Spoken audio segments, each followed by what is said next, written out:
Well, this week we're back with this 1995 beautiful Road King that we're installing the new cam bearing and brand new lifters.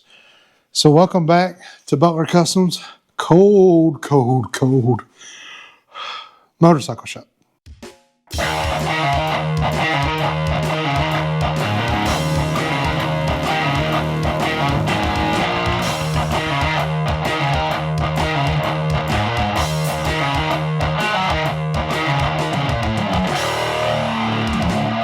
Now, as you'll notice from the last video, tearing everything down is quite fun and quick. When you go to put things back together internally and in the motor, well, that is where you have to be very precise, take your time, and do things the right way. So that's why I stopped the video last time. I didn't want to rush through assembling and not tell you about all the things you need to check and do. Now, some of the things we won't be doing on this because we are not replacing a cam and doing things where we have to set tolerances. Everything's pretty much going back together except for the cam bearing, which we replaced in the last video. And we're going to put new lifters in this video, get everything assembled, and fire this thing up. Now, before you get into assembling things back, some of the things you'll definitely want to do. I've got just a coffee cup here because I have thousands of them laying around. And I have my new lifters down in here soaking overnight. And also, I like to use cups or plastic that are clear or white so I can see if any trash or anything comes out of this oil. Usually I can reuse this oil. If not, and I see debris in it, I'll dump it. But this is brand new oil, 2050 SAE that I've got in here. And then what I'll do is after I get these lifters out, I'll actually use this oil to dump down in the case. The manual says just put 1/4 quart of oil down in your case after you get the cone and cam and all that back in there before you put the lifter blocks back on. We've got some new plugs that we're going to do. We got an oil change, an oil filter. The customer did bring up a couple of gaskets, cone gaskets, case gaskets.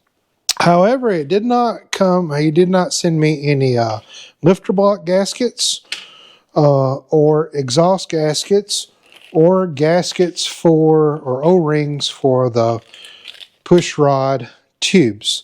So I ordered a kit with that, and it's got all those together, and we'll be going step by step with now putting everything back together. But I just wanted to show you, you need to pre-soak these, let them soak overnight. Now some people say no, you don't have to pre-soak them, but I do. Also, we'll be oiling the lifters up, pumping them up before we drop them down to install. Now, if you were doing a new cam or if you were doing a new breather gear, there's some things you'll need to measure first. One of those is you're going to need the correct tolerance of this thrust washer. Now, I believe in the 98 and above, or 98 and 99, the last 2 years of the Evo, I think they did away with that. What you'll need to do is, of course, measure how thick of a washer that you need. So you'll set the cam up in there. You will, and don't worry about the orientation. You'll put your gasket on.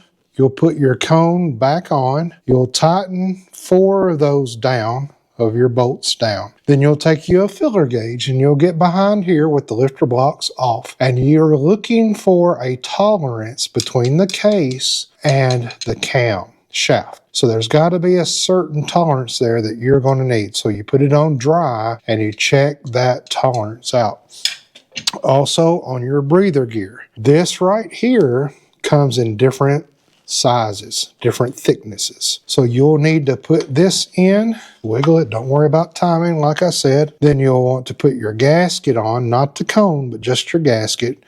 Run you a flat edge, a straight edge, and notice you'll want to measure the gap or tolerance between this washer or this breather here, and then you'll have to subtract the gasket. There's a process to do, but we're not doing any of that because we're going back with the stuff that was on it. All the teeth look good in here. There was no trash in here. The cam looks really, really good. Of course, there's measurements you can take here. There's measurements on the loads you can take as well. But these have normal, really nice wear on them. There's no pitting. There's nothing you can get with your finger. I think that actually come off my finger. There's nothing that you can, peel off on your finger. Everything looks good and nice. So I'm not doing any of those measurements that you would normally do if you were installing an aftermarket cam or a new cam or a breather gear, what I call an oil slinger, but a breather gear. Now, what we will be doing, and of course there's pinion shaft gear tolerances, there's also your oil pump gear, all that stuff. We don't have to deal with any of that. But what I will do is I will pull the oil screen out of this. I'll make sure it's clean before we put everything back together. I don't want there to be trash in this screen here. Put everything back nice and neat, and then some trash get in on our new lifters. Video, I noticed that my big gloves kind of covered up half the screen. So I'm not wearing any gloves out here and everything is frozen. And I'm suffering for you, okay? So you might have a more enjoyable viewing pleasure. But what we're going to do is just take this little cap out right here. All right, here's your oil pump. So we'll take this out. There'll be a little O-ring there. Usually these are really nice and clean. You don't ever really have to replace these, but inspect it. There's been no oil leaking out of there, so everything in there looks good. Let me get a little pair of pliers, and I just want to grab the tip of that screen. I want to slowly pull it up. I don't want to tear the screen. There we go. Pull that up and out. Now on this screen there will be a spring, and you'll notice that the screen has a flat end down here. Okay, there was a little bit of trash. That's good we did that. There's a little bit of trash on this. That's good. That's what the screen's for. You want it to catch that before it goes into your case. So we will be spraying this out, blowing it out, cleaning it out. And there, I don't know if you can see inside there or not, there is a little bit of trash. So this is always a good thing to do. When you reassemble, the flat part here goes down in. Then this spring goes back over this. And then your cap just puts pressure on that spring and goes down. All this does is just keep this screen pressed down so oil doesn't leak underneath here and bypass the screen. Also inside here, you'll have a check ball. So the check ball blocks the oil from dumping out into the crankcase when the bike is not running. So when their pump is not running, that check ball will shut off flow into the case. So if you ever have a Evo bike that you haven't maybe started in a couple of weeks, and you go to start it and oil pukes out all over the floor, that's a good place to start. Your check ball valve is not checking and stopping the oil when the bike is off. So don't freak out. Nothing's busted. It's usually that little bitty marble in there that you'll need to take out, clean out, replace, maybe even fix the seat on it, which is super easy to do, and then put back together. So next time we run into an issue like that, I'll show you that. If there's a lot of trash up here, go ahead and clean that off before you take the cap off, but this one wasn't that bad. It doesn't matter which way this spring goes. It catches either way. It does the same purpose. Okay, so we're back, and look how clean and nice that is. So it turned out really good. We'll throw our spring back on, and then we'll just drop it down in the hole. Now we can get our cap, make sure the threads are cleaned up good, make sure you got a little bit of oil around the O-ring. Replace that O-ring if it looks weird. Then we'll just simply push down and start our thread. And that's all there is to it. And I'll tell you something. Cold hands and carb cleaner, whoo, makes it even colder. I've got a big kerosene blower that's like one construction people use. And that warms you up really good and quick. But if it's running, you would not be able to hear a single thing I'm trying to say. So I have to turn it off when I'm out here in the winter filming. One day it won't be like it. You know, we'll be able to look back on times like this and laugh. Ha ha ha ha. I ain't laughing right now, but one day we will. All right, so since the kit that I ordered comes with a new cam seal in here, I'm going to replace it because, number one, the kit comes with it, but number two, I don't know if you can see kind of down in there or not, but there's a little bit of oil down in there. So I believe that this seal is leaking, and I'm going to go ahead and replace that. I'm glad the kit come with it. But also, while I was following this back to take this off, I discovered this. So this runs down the frame and is common to get a wear mark in it. And that's exactly what happened. And because of this wear mark on this red line here, let me cut some of this harness back so that you can see. I'll probably re-lume this because this harness is hard and old. And what can happen is this can actually touch your exhaust. And if that touches your exhaust, these wires, this will rub through and your wires will ground out. Might explain why our plugs were wet with fuel, wasn't getting good spark. So I'll test this out. I'll at least re-lume this because this is all hard and cracking just from the age and from it being hot, cold, hot, cold, hot, cold, hot, cold. And I cannot pull this ignition back out of here far enough to get in there and work. I'm going to go ahead and depin this. And it's simple. You just pull this center orange thing out, then just your little clips to get these out. They'll slide out. Then I can bring my wires out this way. Okay, so I got a new loom on here. Well, it's used, but it's insulated loom and it's very pliable, so no more cracking and breaking. I just taped it up here because I didn't want to go all the way back with the old loom, so I just went to where it's going to set up in there nice and neat for us and not give us any bit of trouble. So now it comes out really, really well. Now the seal, once you've got this out, you can set this down flat. Take you a flathead in here behind the seal and just whap one time, whap over here, seal will pop out.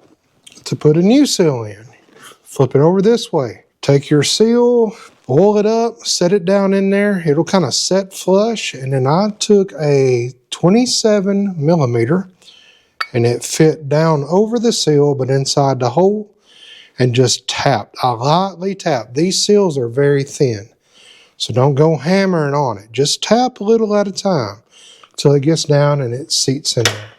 So now we got a brand new seal in here. No more oil coming out here.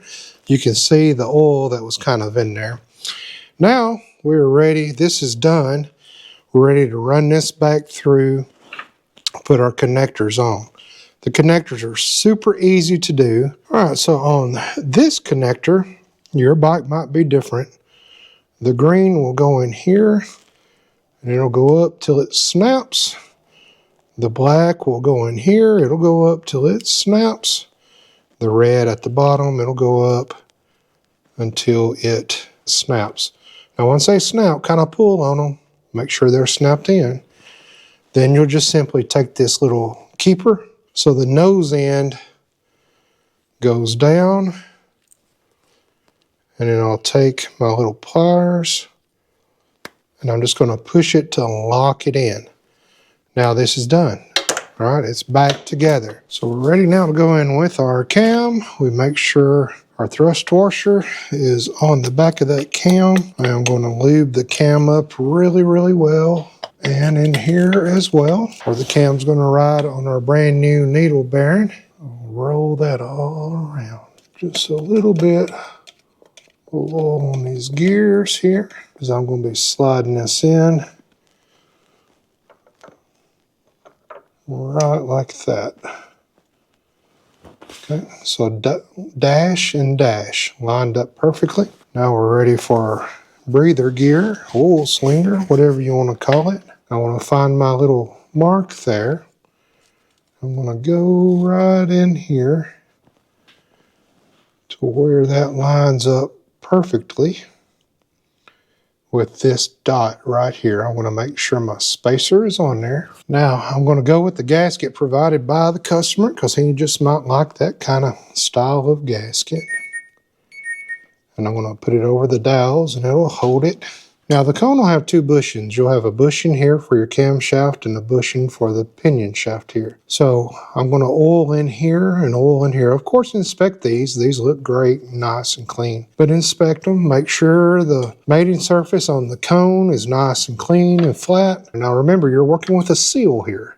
So be very careful when you're putting this on. You don't want to damage that seal. So I'm going to put some oil up here and here as well. Coat it and cover it where those bushings are going to be sliding on. I'm going to take that excess and rub my finger in the bushing hole. The pinion hole you can't put your finger in, but just dab you some oil in there. Now we're ready to go back on with this. I'm going to hold this clutch cable out of the way. And I want to start by lining up my cam. There we go. There we go. And then you'll hear it go down. Check around everywhere. Okay, everything looks good. It looks seated well.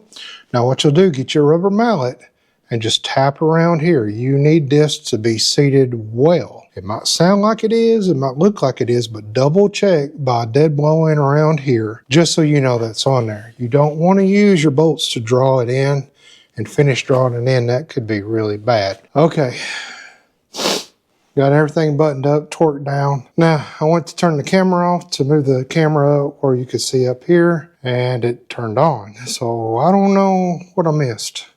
Won't know until I go back and edit it. So if I missed something, I'm sorry. Okay, after going back and editing, here is what I missed. So I took a rubber mallet and just kind of tapped around here, made sure it's seated well. I went ahead with all of these around here, and they are torqued to 88 to 124 inch-pounds. And remember, this one right here will be longer than all the others. Also, the little button I call the little bell, the timing cone thing there that goes behind this plate, you put it on, make sure it fits in that little notch, and then put your bolt in.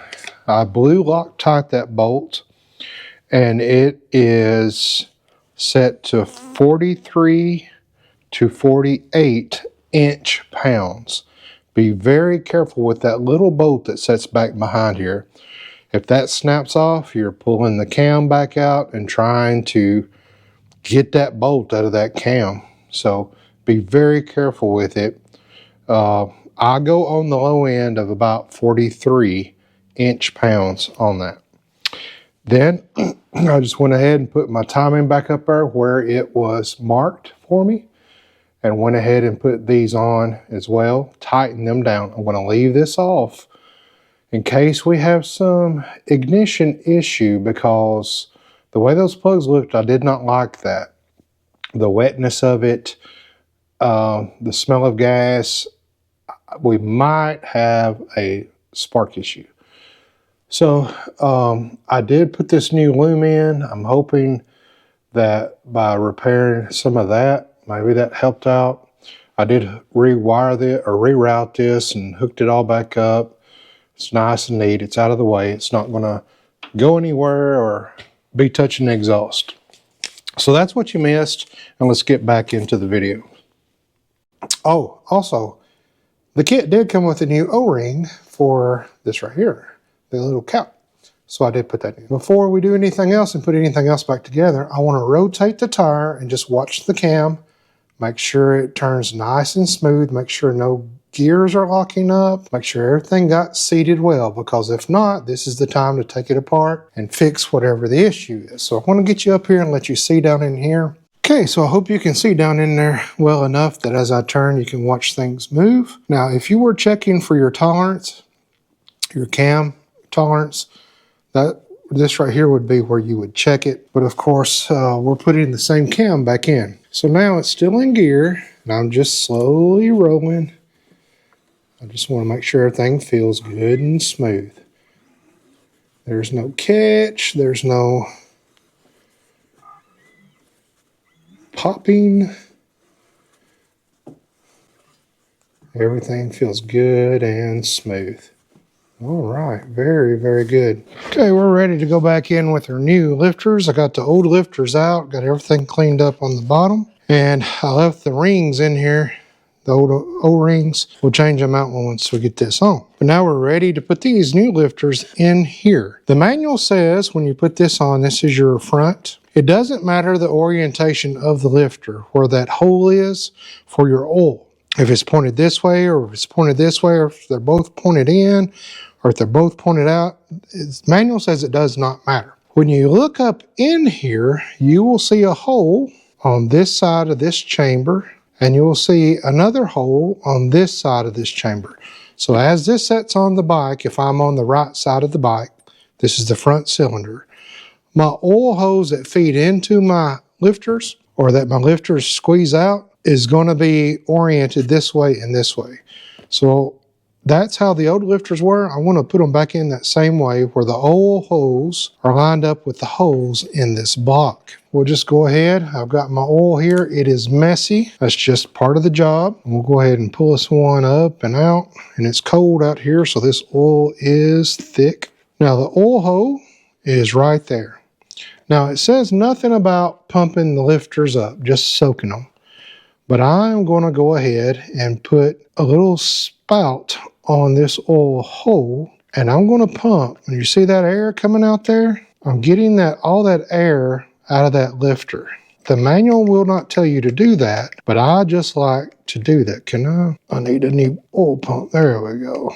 All right, so this lifter is ready to go in. There's my oil hole. I'm going to grab my rear lifter, and I'm going to orient it with that oil hole there, and I'm going to slide it all the way up in. I'm going to turn it upside down so it doesn't go anywhere. Grab another lifter out. You can see those air bubbles coming out. So I want to get all of that air out. I put my oil hole oriented in the way I want it. Okay, so that one's done. Now I can take my paper clip holder. I can snap these in here right on the top of those lifters, and then those lifters stay in there. So now this is ready to go in the bike. This is the rear. Now the gaskets will have an oil hole in the gasket, so you will need to make sure you line that gasket up with that oil hole. You do not cover that up. So this is now ready to go on the bike. Okay, so I got my gasket. I got my lifters that's tucked up in there. And I'm just going to gently set this down in while holding the gasket and the lifters, or lifter block, and set it on there. Now what you'll notice when you do this is that this can move around a little bit. There's an alignment tool you can use, but you don't have to have that. I've done this many, many times, and you don't necessarily need those certain bolts that align it. I'll show you what I mean by it. What you're going to find is that on your lifter blocks, where your bolt has been setting, you'll see the indent of where the lip of that head of that bolt sets. And if you'll line these up perfectly before you tighten these down, you'll be dead on. Now with this front one off, I can verify once I pull this pin out, once these are bolted down, I can verify with my eyes that these lifters are lined up on the lobe. Now when I put the front one on, I won't be able to do that. But if my technique works on the rear, it will work on the front. There's no gasket sealer that goes on the gasket according to the manual. And then I will blue Loctite these bolts that go in here, because these holes, remember, they go all the way through. So oil could be coming up, and we don't want it coming through the threads. Some good blue Loctite will prevent that. And I'm going to sop it on there and then start putting our bolts in. All right, so I'm going to get these close to touching, but not actually touching. Now I'm going to look with my eyeballs, and I'm going to kind of move this around a little bit to where that's going to seat exactly where it was before. Very good. Now we'll verify it when we pull this pin out and the lifters drop down and we move the bike up on the lobe. We can see if they're lined up or not, but I've never had this fail me. That is, unless Harley put them in wrong, then that would go back wrong. But okay, so we're looking right down in here. I'll go ahead and pull the pin. All right, I'll go ahead and push this lifter down and this lifter down. Okay, they're offload, so I will rotate it until I see the lifters come up, and then we'll examine it. All right, there's my exhaust coming up. There's my intake. Now let's check our intake. Let me get my big head back in there. Perfect. Now you're at an angle, and it probably ain't gonna look right to you, but that one looks good. Let me check my exhaust. Dead on. So now watch it again. There's my intake. Oh, yes. And my exhaust. I'm happy. Very happy with that. Very good. Now we can do the same thing for the front, the exact same process. But before we do that, let's go ahead and drop the oil in there. About 1/4 of a quart is what it says. And I'm going to use this oil here that was for the lifters to soak. It's good and clean. All right, very good. So let me put the other lifters in the block on this one for this side, and we'll come back and put that on. Then we'll work on our push rods. Okay, so we're working on the push rods now. You'll have a pack that's got all kinds. You'll be like, what in the world? Okay, very easy to do. You'll have some really fat ones. Those go on top. So it's easier to take these, oil them up, and push them up in the head. They'll stay up in there than to try to put them on here. On the bottom, you will have a metal washer and a bigger, thinner O-ring. Usually these will stay in the lifter blocks as well. So what you'll do is just make sure you get the one that matches it. They'll all be bigger like this. You'll be able to eyeball it once you do it a couple times. And then these 4 other smaller ones are for the inside here of your tube. We'll just stick that on there. I'll oil it up, and I'll go put all of these in the lifter blocks, and all of these fat ones, I'll push them up into the head. I'll take my finger and make sure they're seated good.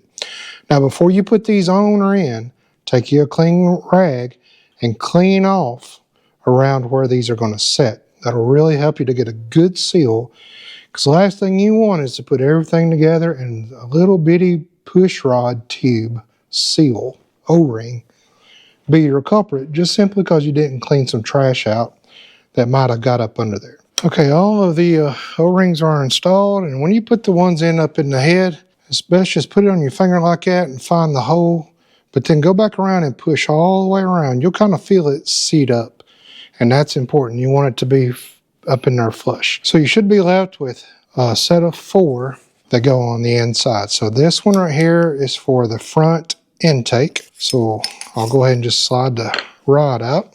So you have this sleeve that comes down. Then you have this O-ring right here. And when you take that off, it needed to be changed. There's a metal one, much like on the top of the lifter block, then a spring, and then this sleeve can come on out.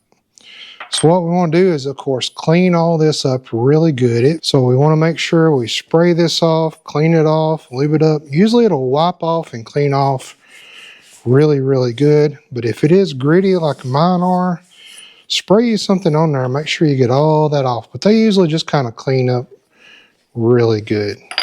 Now we're ready to go back together. It's cleaned up really nice. So we'll start with our little tube here on the top. Slide that in. We got our spring, slide that on. We've got this little washer here, and that just keeps the O-ring from running up into your spring and the spring destroying the O-ring. Now I always like to put grease on O-rings, you know that, or oil. Put a little oil on that. Slide that bad boy on there, and then the curved end goes up. It'll push against that O-ring, and there you are. That one is done. Also a good time to inspect your push rods. We're going to be reusing these. Of course, you want to look for any flat spots, worn spots here, oblong spots, but these look really good. And they're going in the new lifters. And check your top as well. Make sure there's no, damage or oblongness or sharp edges on this. These should be nice and smooth. These will go back up in the rockers that we are using that we never even touched. And also, good habit, just blow through there. I have seen trash be clogged in push rods before. So that one is done, and that was the front F intake IN. So I'll just keep doing the rest exactly like that, and then we're ready to go over to the bike and put these back in, and we'll start adjusting the push rods. I scoured the internet. I could not find any detail on this Mad Dog with the part number 1201. Found a couple of reviews. I found nothing on how many flats we need to adjust this properly. With solid push rods, you don't have to worry about it. You just throw them in the top. As you adjust the rocker arm down to tighten it down, it puts the correct preload on your lifter. So we have to set these to this correct setting by hand, by doing it mathematically. Okay, so we're going to use some science, technology, mathematics.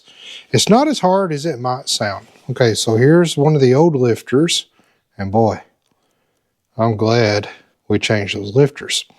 But when you put the push rod in, it's got to be set with no lash, no up and down movement. But that's not all. These lifters, since these are adjustable push rods, have to be loaded. So a travel on a standard hydraulic lifter is 0.2, which is 200,000. So you don't want to go all the way down because then you have no room for your lifter to move up and down.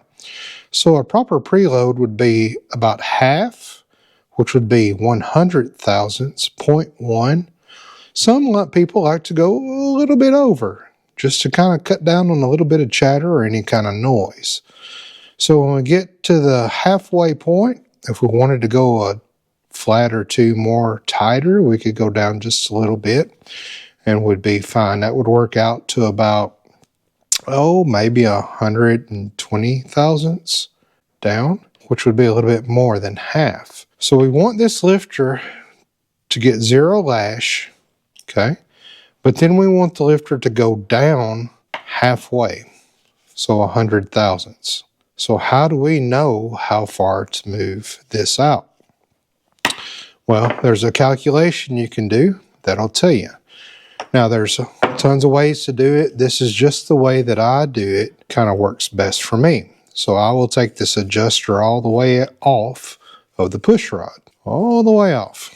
So if you don't have any instructions, and like me, you can't find any instructions, here's how you determine how many turns you need to turn this push rod to set the correct pressure on this. So what you want to find out first is how many threads per inch is this adjuster.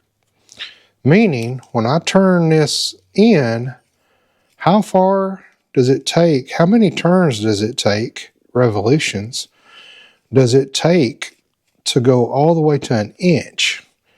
So the way we'll determine that is we're going to measure the thread. So I want to know how many threads it takes me to go an inch. So I'll put this on my inch mark here, and I've used this time, I think I've used this almost in every video. I will set my thread on that, and I'll just run this lock nut down to where I am at an inch. That looks good. Now I'll turn the light on, and I will meticulously, very closely count each thread. So 1, 2, 3, 4, and you can feel it kind of bump over. 5, 6, 7, 8. If you count all the way over, I keep getting 36. So 36 threads per inch is what I have. Now that was odd because most of aftermarket adjustable push rods are either 24 inch or threads per inch, some 34. This was 36, so this might be metric on us. I don't know. But there's a way to calculate it and there's a way to test it, so that's important. So this push rod has 6 flats, like all push rods do that are adjustable. Well, not all, some have 4, but this has 6. So I want to take my threads per inch and I want to times it by how many flats I am turning at a time. So I want to know how many flats do I turn to go 100 thousandths of an inch. That's what I'm trying to find. 36 threads times 6 flats comes up with 216 flats to go an inch. So if I turn these 216 flats, I'm going an entire inch. I want to divide this inch by these flats. So I want to take this 1 inch and divide it by 216. That gives me a decimal number of 0.004629. I take that number and I want to divide it again, not by another inch, but by my 100 thousandths of an inch. So I'll take 100 thousandths of an inch and divide that by my 0.0046292 number, and it comes out to 22. So according to my calculation, I should have to turn 22 flats to get 100 thousandths. That would get me halfway to my lifter. Now, if I wanted to go a little bit more, to get it a little bit past the 100 thousandths, I'd go maybe 24 flats. Now, how do I know that my calculation is right? What if I miss a thread? What if I put a decimal in wrong? How would I know? So here's what we're looking at. 36 threads per inch. I've got 6 flats on this push rod, so 36 times 6 is 216 flats per inch. Now, I take my inch and divide it by those flats, and I get 0.0046292. Now, I divide what my target is, which is 100 thousandths of an inch, so 0.1. And I want to divide that by this number of flats I got here, and that comes to 22 flats. But how do I know that I'm right? I just don't want to guess. Well, here's an easy way. Take this and run it up to your lock nut. Now, let's find our number 1. Let's kind of hold the lock nut and hold the thread here. I'm going to turn 22 flats out, and that should be, if my calculations are right, 0.1 inch or 100 thousandths of an inch. So let's see. There's 1, 2, 3, 4, 5, 6, 7, 8, 9, 10, 11, 12, 13, 14, 15, 16, 17, 18, 19, 20, 21, 22. Okay, so there's my, should be 0.1 of an inch. So I got my filler gauges here. Let me lay that down carefully. And I just take my filler gauges and I add up until I get 0.1. So that's, for me, for this filler gauge set, 0.032 plus 0.03 plus 0.027 plus 0.01 gets us 100 thousandths of an inch. So I'll put this up here. I'll try to hold it where it was, and we'll see. And there you can see we are exactly, there's no up and down play, we're exactly dead on. So once I bottom out, I'm going to travel that far pushing that lifter down. Our calculations are correct. 22 flat turns gets us what we want. Now, I'll probably go 23, maybe even 24 just to get it down a little bit more. But now I can safely know that my calculations are correct because this fits in here. So that's a good way to check to make sure you did your math right. But it's as easy as that. So whatever thread count you have per inch, and however many flats you have on this, which is 6 on this, you can find out exactly how many flats you need to turn. And I'm glad I got to explain it. I'll probably make a little quick how-to video in the future. So, now that I know that's right, we can go ahead and run this all the way down, because we got to get this all the way up in here so it'll clear over our lifter block or tappet block. And we can get them in there. All push rods will be set at 22. I'll probably go 24. So they'll all be set to that, no matter if it's exhaust or intake. They'll all be set to the same flats. And they'll give all of our lifters that 100 thousandths, maybe a tiny bit more of proper load. Okay, I'm going to try to get you in there best I can so you can still see me work. This is the rear intake that we're going to work on here. Get this started up inside here. And then I'm going to, just not sure how much you're going to be able to see. Okay, so I have rotated my motor and watched the lifters go all the way down, so they are indeed down on this rear cylinder. Now as I turn the push rod counterclockwise on those flats, it extends out the thread, the rod length. I'm keeping pressure on the push rod on the top to keep it up in that rocker arm. Okay, so I got a 5/16 that I'm going to use to hold the bottom, and then a 1/2 inch I'm going to use to turn, but I've still got a little bit of length to run down. Okay, just till it bottoms out. Now there's no up and down movement on this at all. I'll turn the whole thing so I'm lined up with my number 1 facing me. Now that that's setting down, I want to go 22 is what gets me right in the center. I might go 23, 24. So I'm just going to start turning flat at a time. 1, 2, 3, 24. I'll run this up here. I'm just going to lock this in.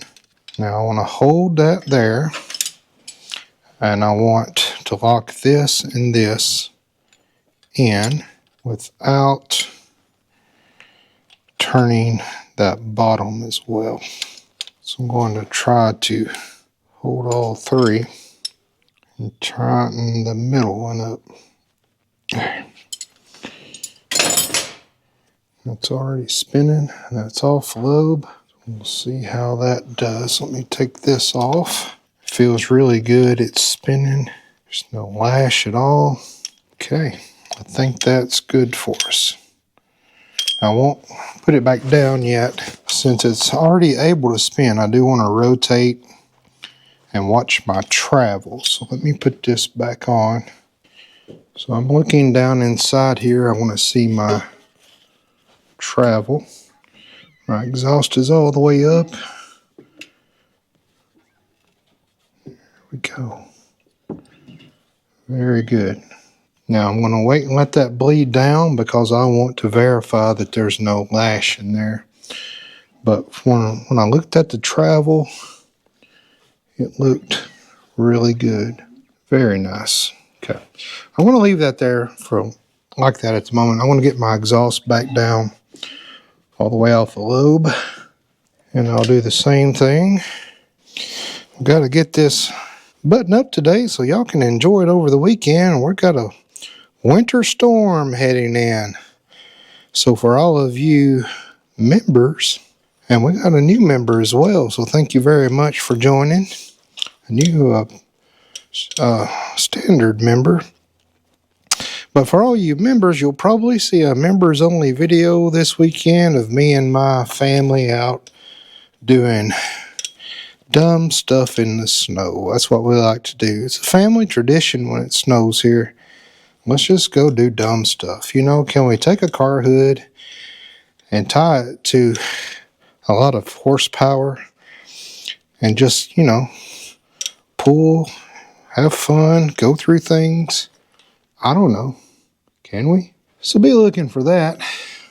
I've got this right here. It's kind of stuck on me. Okay, she got tight right there. I do want to poke up in there and make sure we're squared up in there, and we're good on both sides, both ends. Now I'm here on my number 1 right here. And again, I want to go 24 on this. 1, 2, 3, 4, 23, 24. And that works out to be, well, since there's 6 flats, it works out to be 4 full turns on this. So these must be metric, I'm thinking. You know, must be metric. All right, my lifters bled down really quick. Watch them move around and up and down and all that good stuff. Oh yeah. There we go. Do the same thing to the front cylinder, and then we'll put the exhaust on and we'll see if she'll fire up. Got everything buttoned up on the rear and on the front. Everything went together very, very well. I'm going to put some new exhaust gaskets in here and throw the exhaust on, throw some new plugs in. Then we'll be good to go ahead and fire it up, test it, make sure there's no chatter or anything. Now, I slid the lifters in last night. I came out this morning to do the push rods. So, the lifters had bled down. That's why after I set the flats, I was able to turn the lifter because there's no pressure in the lifter. That's why when I turned the wheel, you saw the lifter go up maybe a little and then come back down. You're like, what? The lifter's supposed to lift. Well, that's why they just bled down. So I got my measurements set right. I know that because we did that off the bike on the table over there. So I know I'm adjusted where I'm supposed to be. Once those lifters pump up, those push rods will really be pushing valves down. So I'm excited. But let me throw this exhaust on, and I believe it's got gas in it. It's got power. Some of you guys ask, how many miles? I don't know. You tell me. Why do I hear a fan running? What am I hearing?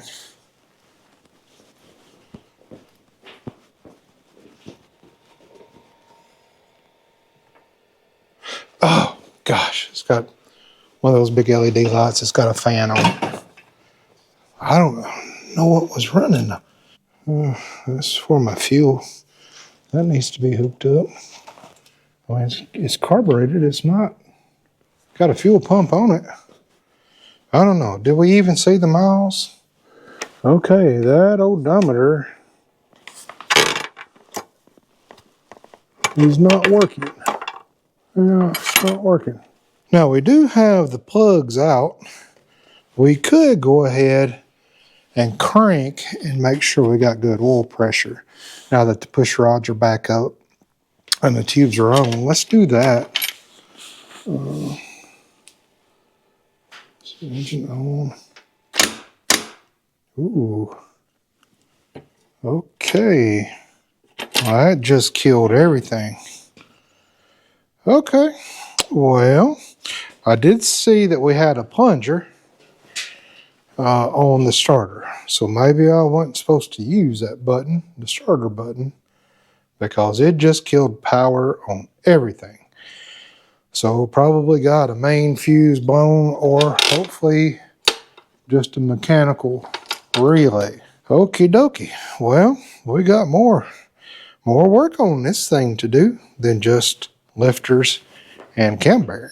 But hey, nothing we can't fix. You know, you're pretty sharp. I have faith in you.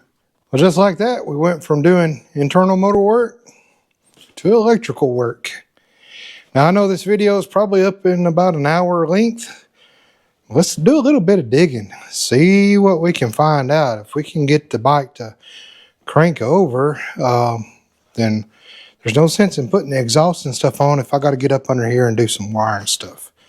I have absolutely no power on this switch.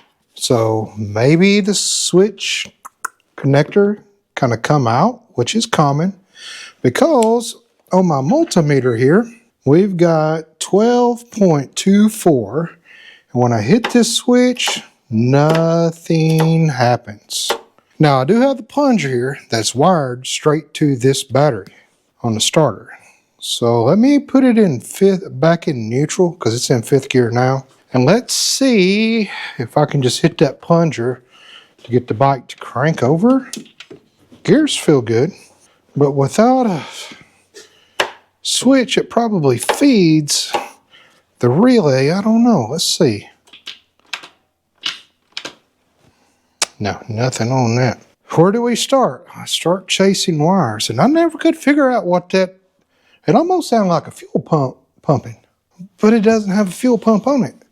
Now, the wires that were hanging down here just for the gas gauge, I can hook them up easy. I don't know. I don't know the last time this thing ran. I don't think it's been parked a long time. I don't know. I need to probably reach out to the member YouTube subscriber that sent this over and see, but they'll be watching. And it is Thursday evening, right before the big storms come in. But let's piddle around and see what we can do. Probably going to be a part 3 on this. But the main work for the lifter and the cam bearing is done, if that's what you were hanging out for. But if you want to see this bike run again, let's do a little bit of poking around. Gas doesn't smell bad. You know, had no troubles until I hit that starter button, and it does have a plunger on the starter, so I'm wondering if there's a short somewhere in this, and that's why that plunger was put on. I didn't think to ask when the bike was brought up, but I want to take this console off and see if we're even connected under here. It might just come off. So this center console is just held on in 2 places. Phillips head here, and a 1/2 inch should be right here. So it went dead as a door now. I mean dead. And these old bikes, you know, they don't have a big, you know, maxi fuse or anything on it. So let's see what we've got under here. Okay, this has been rewired. If you look over here, it doesn't have that big plug anymore. It's just got some clips in it. That's kind of common to see. I want to see if I'm getting power up here. This will tell me a lot. I've got it set to DC. I'll check my lead here, 12.24. I'll check up here, 12.24 going into this switch. So I've got power coming up into the switch itself. Okay, so the middle one here is my power in. It should be the solid red wire. And then these 2 are for the auxiliary and for the ignition. Okay, this is lit up and it's working now. 72,956. Woo-wee. This has been a good bike for somebody. There it was. Okay, there's something in here. There's something in this. So now it's working. All right, we'll let that charge up a little bit, and I want to see if I can just replicate the problem. There's the power off, power on. Yep, okay. This connector is going to be our problem. Oh yeah. All the corrosion up in there. I want to clean this up, spray it off with some electrical spray, put some dielectrical grease in there, and then put it back on. And we'll hook her back up. Oh yeah. Stick her back down in there.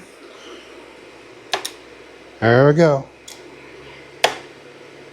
All right. Well, if that was all of our fix, then we are in business.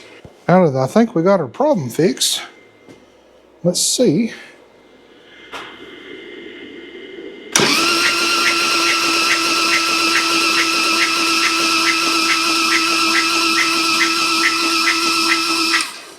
All right.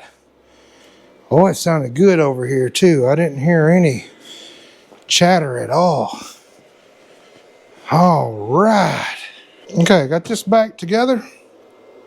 What we're looking for is this oil pressure light to go off after we crank, just to make sure our oil pump is pumping well. Very good. While I'm putting on this exhaust, I just want to show you this exhaust had these little things inside the headers. These are called torque cones. And these just slide right down inside of your header pipe there. They help reduce the diameter of the header pipe. Have mufflers that are straight. These will help with the backfiring and things like that. So these are pretty simple, pretty cheap fix instead of having that popping and backfire on diesel. These usually cure it. So that's why you see those. If you have guys that have aftermarket mufflers, they might have these torque cones inside them. Okay, I got the new plugs in, I got the exhaust on. I did turn the petcock on, and immediately fuel started leaking out of the petcock here. So I'm going to have to address that. First time I've turned the fuel on, but let me give it a couple of squirts. There's going to be a little bit of chatter until those new lifters get kind of seated into the cam.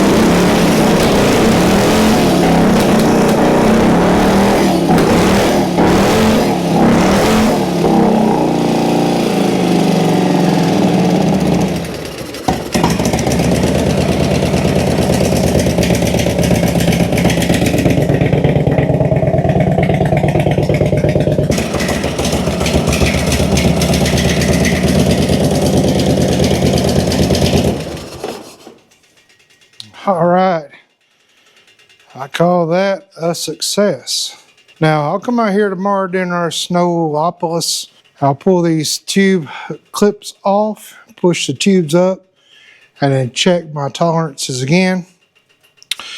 New lifters with old push rods and an old cam, you're kind of gonna get that till everything breaks in.